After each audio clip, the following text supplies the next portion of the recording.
So we looked at fork and how to sort of use it. In today's video, we'll take a look at how to actually wait for processes to finish. Let's try that. Let's first create a simple problem. So what we want is to just call fork as we did before, just once. So I want just two processes, and I want to print numbers on the screen. I want I want to print all the numbers from 1 through 10, and the first 5 I want them to be printed by the child process, and then the next 5 should be printed by the main process, right? This is how I want it to be. So how do we do this? Well, first I think we should start initializing an n here. So int n, and then is just the number that we start at, right? And what do we have to check? Well, we have to check if we're in the main process, because if we're in the main process, we need to start at 6 and end at 10, and if we're in the child process, we need to start at 1 and end at 5. Okay, so if id is 0, that means we're in the child process. Okay, so we get n equals to 1.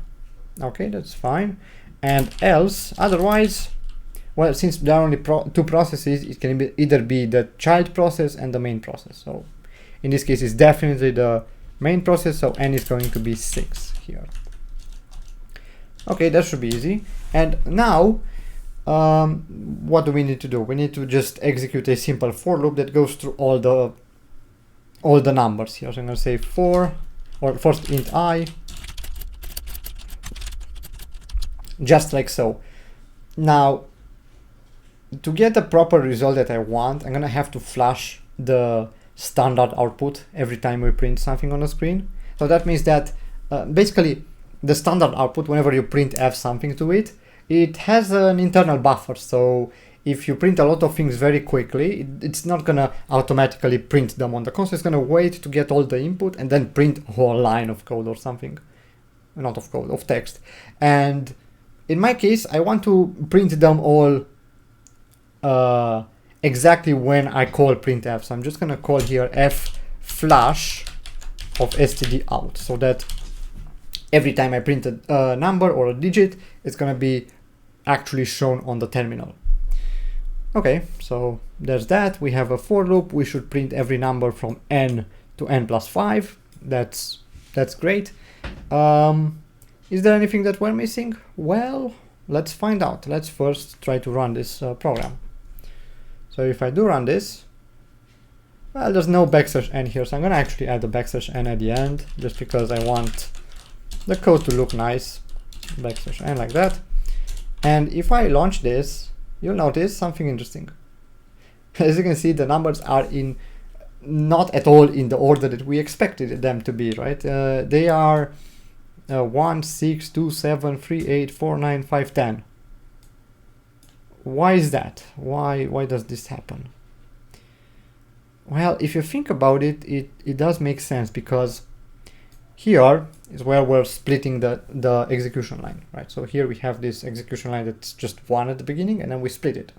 So we get 2 execution lines. Now, they both execute every single statement from then on at the same, or more or less at the same time, right? So when this guy is, for example, at the for loop, the main process, then this guy is also at the main for loop. So then when this guy prints the first digit, right, it prints I equals 1, well, the main process also prints its first digit, which is actually I equals 6. So you get 1, then you get 6. Then this guy prints its second digit, so you get 2, then you get 7, and so on and so forth. Just sort of this ping pong of executing all the statements, right? And keep in mind that these are the same statements, just that we have modified this n based on its ID. So we have the n to be 1 in the child process and n to be 6 in the main process. So that's why we get different numbers. Now, how can we stop that from just ping-ponging, so that we get all the numbers from 1 through 10 in the right order? So we get the first 5 first, and then the next 5. How can we do that? Because, well, this is not That's amazing. As you can see, now we got them in reverse order. So we first got 6, 7, 8, 9, 10, and 1, 2, 3, 4, 5, and it's unpredictable. Like basically the underlying operating system decides what is the order of the processes that you're trying to execute. Because as you can see here, you got something like 6, so that was the main process, and then 1 and 2 got printed from the child process, and then 7 got printed on the main process. So the order can be completely chaotic. We might even get the proper order from 1 through 10, but that's not guaranteed. How can we guarantee this? How can we say, okay, well, this is going to be the proper order? That's where the wait function comes in. So to use wait is actually very simple. What wait does is say stop the execution until a child process has finished executing. So, right, we have these two processes. We have a main process and a child process. And from the fork onwards, they sort of go together. But what we can do is in the main process is say, wait for the child process to print its numbers, right?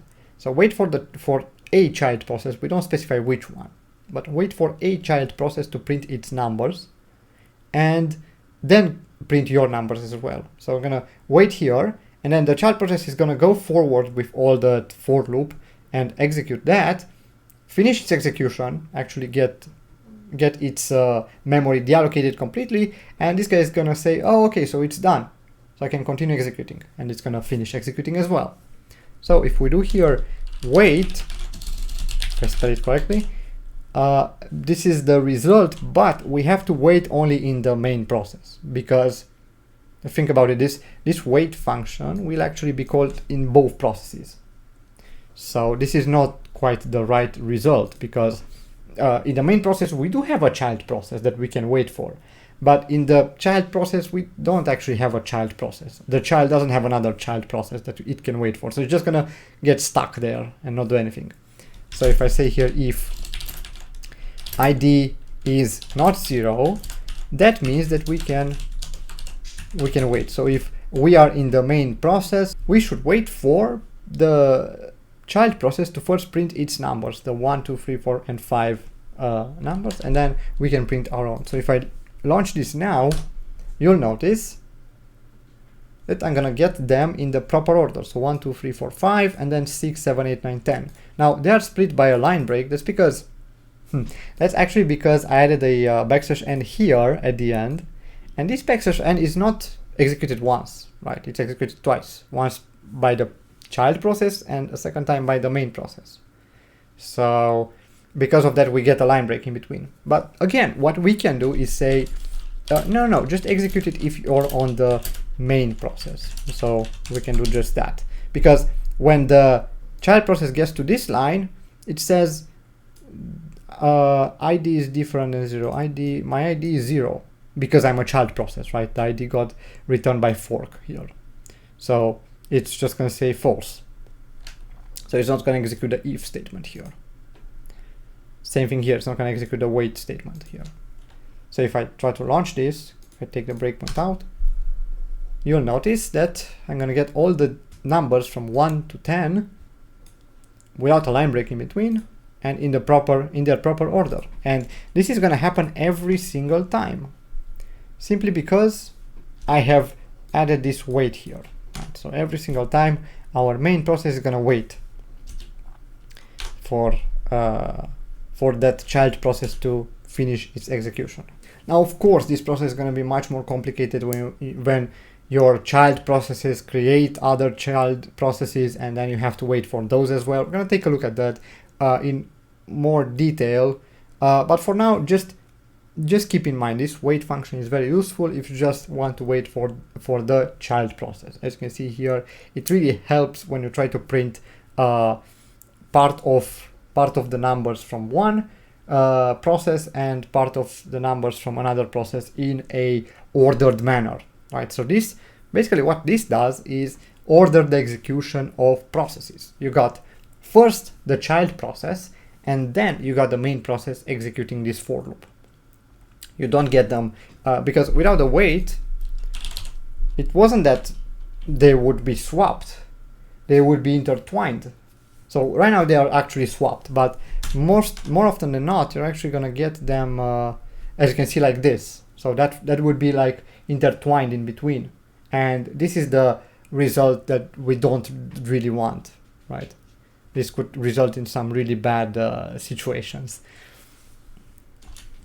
Okay, I hope you got something out of this video. If you do have any questions, please leave them down in the comments below or on our Discord server. Thank you so much for watching. Take care. Bye.